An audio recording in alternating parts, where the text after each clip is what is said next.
Hey everybody, I'm Heather Newman, Microsoft Ignite community reporter, and I am here with Jeremy Thake. I'm good. It's day 2 already at Ignite, and I am tired from talking so much, but it's great. You're tired from talking so much already, and it's like I had a 1:30? whole pre-day, so I was Okay. doing the whole training thing yesterday on the graph and M365 development in general. So we talked to a lot of people yesterday. I bet. And will you tell everybody, so, lots of people know what the Microsoft Graph is, but for those who are kind of new, will you give them that high level of what it is, explain it?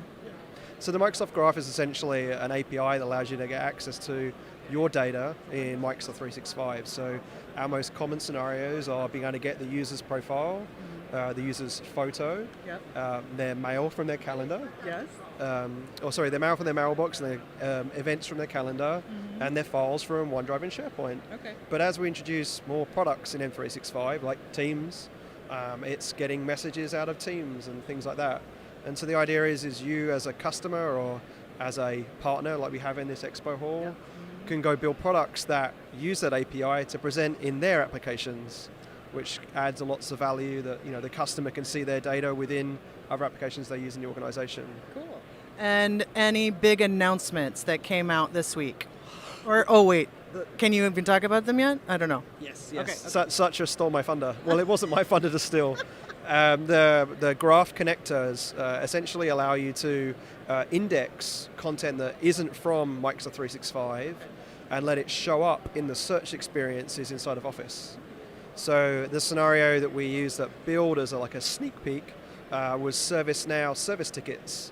So the idea of rather than going to ServiceNow and doing the search for a particular business problem, straight from office.com or inside of any of our experiences where you see a search box, I could search for a help desk ticket and it would return up in those results alongside any mail from Outlook or any files from OneDrive or SharePoint. Okay. And so we use the graph to get that content indexed within that search experience. Wow. So I think that's probably the biggest news, and it was the second from last slide in Satya's keynote today.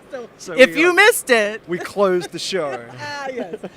Last but not least. Yeah, that's right. That's awesome. So how long have you been with Microsoft, and then how long have you been sort of in the ecosystem? Wow. So I've been in the ecosystem since 2003. When I graduated, I jumped straight into writing ASP applications and then got pushed into a SharePoint project in Western Australia with a government project. And I joined Microsoft for 3 years in a marketing role, had a bit of a scooty scoot out into an ISV called Hyperfish. We got acquired. And then I joined Microsoft, and I've been at Microsoft now in engineering for 18 months on the Microsoft Graph team, and it's been great. It's been a lot of fun. Well, and I got to meet Jeremy when he was an MVP as well back in the day. We worked together at Fpoint, during Hyperfish, during all kinds of stuff, right? Yeah, absolutely. So anything, you have more sessions? I have a session on Wednesday where we're doing the 7 tips to become the Microsoft Graph guru. Oh, okay. The Graph guru. I'm sharing the stage with Peter Chikeski, but it is really 7 really good tips that we've previewed it with the MVPs, and they loved the session. So if you're into the graph and you haven't got anything on your schedule around that, definitely recommend you coming to my session on that. Awesome. Yeah. Well, I appreciate your time, and it's always lovely to see you. Catch up, see you running around with a microphone. I know. So everybody, this has been Jeremy Thake, Microsoft Graph. We're not calling it Office Graph anymore, right? Microsoft Graph. Okay. Awesome. So we'll have more to come from me as a community reporter, and Jeremy, as always, a pleasure. Thank you.